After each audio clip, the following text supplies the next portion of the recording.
So this is from Nicholas Jones. Is every curse a blessing in disguise? It's a very, very deep question. Every curse means every situation that we are facing. We face a problem. Is it possible that we can make the best out of it? Yes, absolutely. It might be our karma. It's a situation that nature is putting us through for whatever reason in order to work something out. And if we know how to handle it, and if we have our consciousness clear and profound and alert, then we can really make the best out of it and make it a step for evolution. So every situation can be used for a better life and to learn from it and overcome the difficulties. Elaine Greenwood is asking if karma is carried over from other lives, which is the situation of reincarnation and the story of the boy and the cow. Yes, it is. Yes, it is. Because we are responsible for what we do. And until we clear up all our karmas, we still have to work through it. That's the law of nature. So we do come back. If we're all here, it means we all have had some kind of karma to work through. And we work it through. And that's how it works. So Anna Maria, this is who decides when the wheel of karma stops. So the wheel of karma stops when one has transcended and gotten on the level of freedom from karma, freedom from action. And that is when one has realized one's own true self as being the infinite, absolute, pure consciousness, pure being. And that is our reality. In fact, when we live in this changing field of karma and all that, we're living in the non-true reality of who we are. Through transcendental meditation, we dive into ourselves, experience our inner being, and know it to be absolute, pure consciousness, pure being, and establish that, and we have a term for it, we say cosmic consciousness. And when we are established in that situation, we are liberated, we are free from the effects of karma, and because we have transcended. It might be still that some karma comes to our body or something happens, but on the level of our consciousness, we are free from that. It is really like karma can be different for different flexibilities of the nervous system. You know, it's like making a line in the stone. If you make a strong line in the stone, it will take time to remove and will stay there. If your nervous system is very flexible and you're advanced and on the level of your being and your thought, you can negate the karma, then it will become like a line in the sand. You make a line in the sand, it stays there, but it can go after a while and much faster than in the stone. If you are very advanced, it becomes like a line in the water, which means as soon as you make it, you almost see it and then it goes away. And then when one is enlightened, one is always acting, and the line will be like a line in the air, which means you don't even see it, it goes away. Now, this doesn't mean that if you're enlightened, you can do anything you want, because actually when you're enlightened, you're acting in tune with natural law, and therefore naturally your actions are progressive in terms of evolution, of growth, and therefore this is how the wheel of karma stops. It stops when we have reached a state where we are beyond karma and we have taken care of our karma from within and as much as possible on the outside.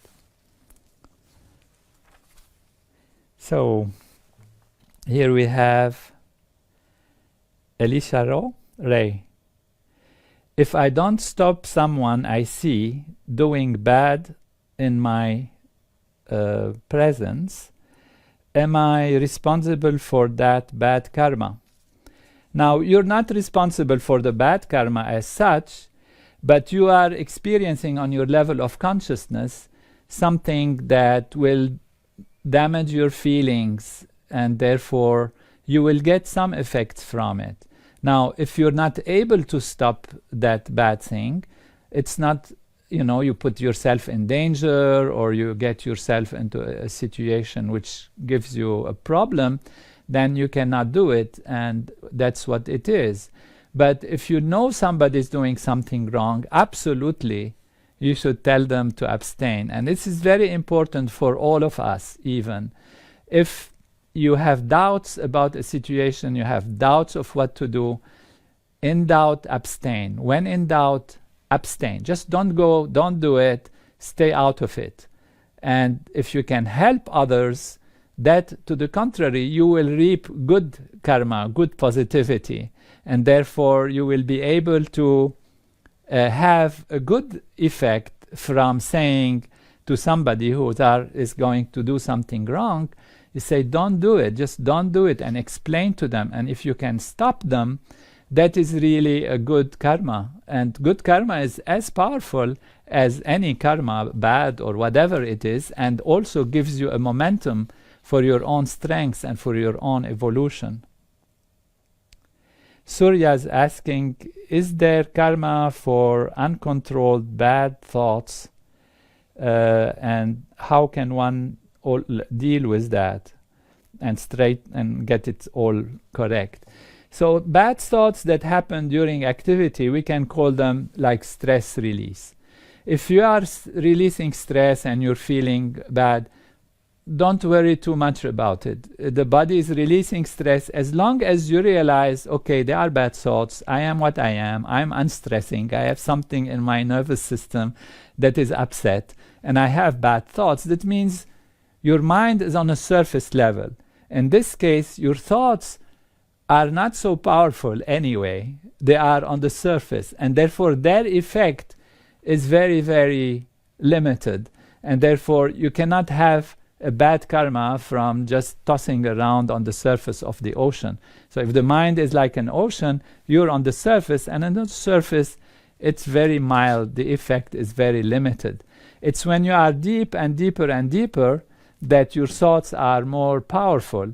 But from that level, usually the thought is more positive anyway, because the more you're aligned with your inner self, with the unified field within you, with pure being, the more you are in tune with natural law, and from that level you can have positive thoughts that can help to balance anything. Now, if thoughts come when you are diving during meditation and they are negative, then you realize they are stress release, and so they have no effect. They just a puff of fume or whatever, and it goes away. So we don't worry about that.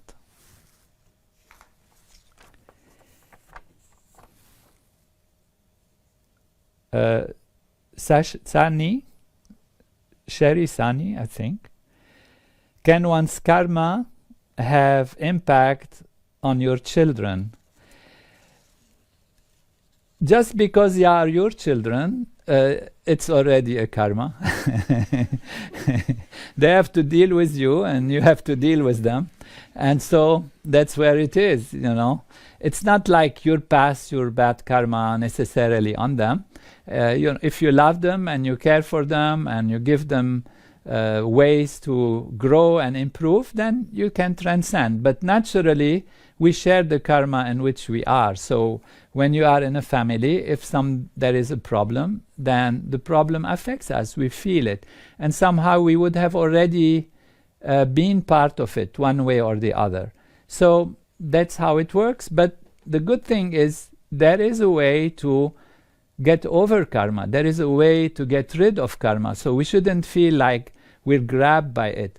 And the way is ultimately to transcend, to go back to the self, to purify ourselves, to become the billionaire who can pay the loans without a problem, and to experience things from a high level of consciousness that is able to handle all these things and situations, and ability also to help others, such as, of course, the intimate people that we have around us, particularly our friends and certainly our relatives and our children. So Alice Chen is asking, what is your view on fate and determinism given existence and laws of karma? Do we have free will? Yes, we have free will. Life is based on free will, there is no question. Now, there is always a karma, and we can say it in a simple way. The free will of today is the karma of tomorrow. What you do today, what you choose today, is going to impact or influence what happens to you tomorrow.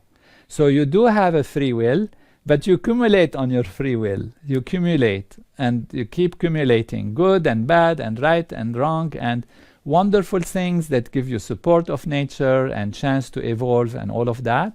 And so in our life, we act and think properly, we improve ourselves, and this is how we can use our free will to get over the karma and even the laws of nature that have a window for flexibility in terms of potentials in every situation to make choices. So we do have freedom, and with this freedom, if we use it well, we can improve our life and get over what is deterministic. So determinism is also the result of our own doing one way or the other.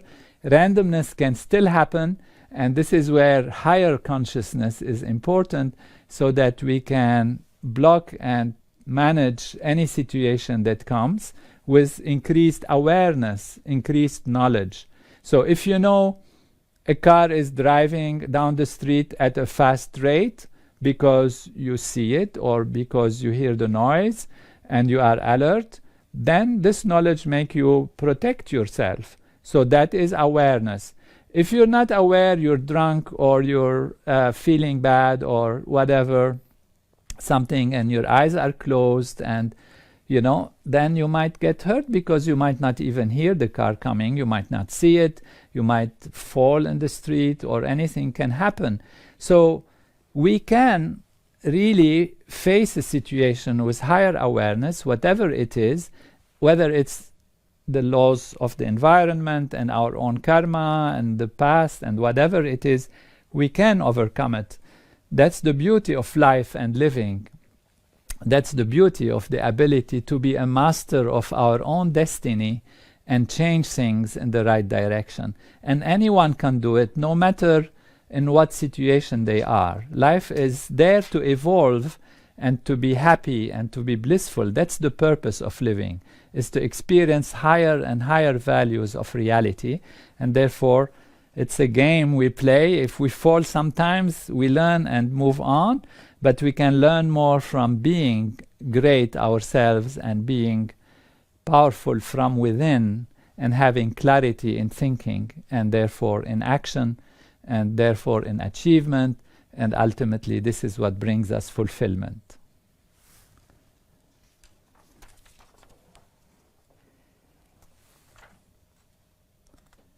So this is Troy Collins is asking, do world leaders have to deal with their karma? Yes, they do. Of course they do. And somehow their karma made them the leaders in the sense that they represent the collective consciousness of society. So they have these two aspects to them. They have their own responsibility, which is very huge, and they have also the necessity to respond to the karma of the people they lead, and therefore they cannot ultimately give the people except what they deserve, and that is part of karma. You cannot have a leader who can hurt you if you don't somehow find yourself in a karmic situation that is like this. So what do? You raise your consciousness, you improve yourself, and your leader will change naturally, either the same leader or that leader will go, another leader will come that would be able to have more awareness and more consciousness. That is the responsibility that we have. And that's why we encourage and insist to create groups of people who practice transcendental meditation and the advanced techniques, because we have shown that the collective consciousness is improved when a group practices these techniques. Therefore, it's not only individually that you go back to yourself, but you do it even as a group, and you raise the collective consciousness of your society, which means raise the deserving ability, raise the coherence, raise the strength, the balance in society, and then the leaders will find suddenly, oh, they make good decisions and they think correctly. So that is also an important factor in responsibility, rather than just blaming the leader, who can, of course, be blamed for things they can do. But if we take responsibility as a people and improve our collective consciousness, we can make the leader change and become much more harmonious and thinking in the right direction. Leon is asking how much fear and desires interfere with karma. Desires are actually the seeds that come from karma. When you desire something, it means there are things within you that push you in a certain direction so that you resolve certain things you have to resolve. That is one aspect of desire. Another aspect of desire is that it's a creative evolutionary power. If you desire something, then you might desire to be doing something great. You want desire to achieve things in your life, desire love, desire fullness, desire happiness. And therefore you find the steps to achieve that. And therefore the desire becomes an impulse of creative intelligence that guides you in the right direction, or that guides you to work out some karma that you have come to this life to work out for whatever reason. Now, fear is an inherent capacity of feeling things. Sometimes it can be positive. You know, if you're in the jungle and you are a little afraid, it's for good reason, because you want to hear that if there is some tiger jumping at you. Or if you are in the streets and you're afraid at night, you know, fear is to protect you, to make you ready to run away. So there are good aspects of fear. But if it becomes out of place and becomes anxiety for no reason, then it's a stress, it's a karma, it's a stress that is there in the physiology that needs to be handled so that it doesn't interfere with the ability to perform things and to do things. And that can be handled either, you know, through proper balanced life actions, medications, or ideally through meditating and clearing up the stresses from the nervous system. So Rama is asking, do you pay for your easy karma or difficult karma first? It's a good question in the sense that when does karma come back to us? And what we have noticed and experienced and learned even from the Vedic tradition, from Maharshi and all our experience, is that the more your awareness is settled within, the more you are in tune with yourself and the more pure you are, the faster you feel the effect of karma, in fact. It's like, you know, you have a ball, you throw it on a wall, and it comes back to you. So the wall comes back to you. The ball comes back to you. So you throw the ball on the wall, and the ball comes back to you. Now, if the wall is close to you, when you throw it, it immediately comes back. When it's very far, it might take more time. So this is an important factor also. And whether, you know, it's a small karma or a big karma, it works out itself in terms of combination. Sometimes, you know, a big karma can come quickly, and other times a small karma. So it's not really the size necessary of the ball that makes a difference. It's really as much as the nearness to this reflective power that brings the karma back. And that reflective power is within us, our own self. Now one can say, well, should I stay far from the wall and therefore and therefore wait for the karmas to come. In this case, the karmas are going to accumulate because they'll find you. And then it takes long time to deal with them. It's much better to be near the wall and know exactly what's the effect of what we do, because then it alerts you and we react, oh my God, no, I can't do that. Because you see, any negative thought and feeling from that level, any action that's negative, immediately you get the results. So it keeps you in track with what's going on in life, keeps you aware of reality, and therefore it's a much more advantageous situation to know exactly the reaction of my karma, what it is going to be when I am, deep and close to the ultimate reality, which is where things bounce back to me. Some more questions. It's a joy. So, Francesca Pala, I guess. Hi. Does karma make you reborn in the very zone or same family forever? No, not at all, not necessary. Karma makes you reborn in the situations that are most appropriate for you to evolve. In fact, we can say that all life is structured for us to evolve. It's mind-boggling. How could it be? Because we are so many billions of people and so many species and trees and all these kinds of things. How is it possible that every one of us, when they are born, actually based on their karma, they get the best situations to evolve in the situation that is that they find themselves, be it a family, an environment, a country, friends, and all of that. They all come to us as if they are the instruments of nature that help us to work through our karma and to work through our lives and make decisions and solve things and get over them and like that. So there is a very deep association with family because we share this life and must have shared huge karma, and we can come back in the same family many times, meet each other until we've solved this thing and we've passed it and it's done. And now something else comes, and then something else comes, and we get over this and over that, and we grow and grow and grow in awareness and reach enlightenment, reach pure being, reach cosmic consciousness, where we are liberated. That's what the term liberation means, and self-realization. So self-realization liberates us because now we know the self is absolute and it's not shaken or transformed by the field of karma. And we stay out of this field of the three gunas as is expressed in the Vedic literature, the things that actually work out the karma. We become witness to this.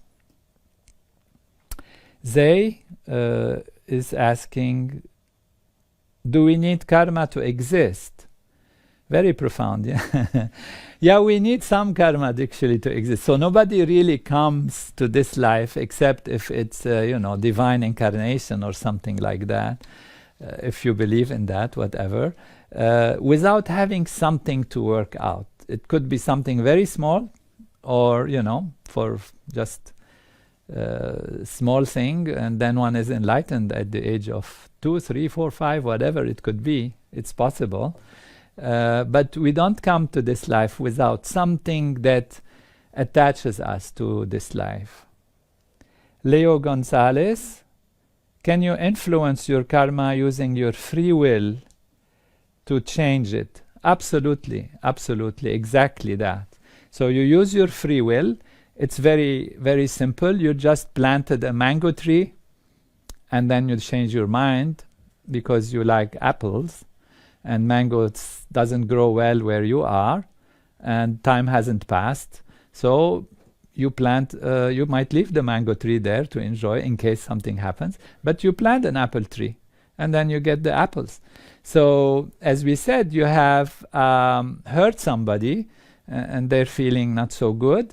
Instead of them coming back and hurting you and all this imagination of how karma works, you make your free choice by sending them flowers, sending a nice note, being intelligent about it, and being nice about it, and it's done. It becomes a positive thing. So definitely our free will helps us to overcome karma. I think it seems that we have spent time with this webinar. Have a happy new year and wonderful time. It was nice being with all of you through this wonderful technology, and we look forward to meet again.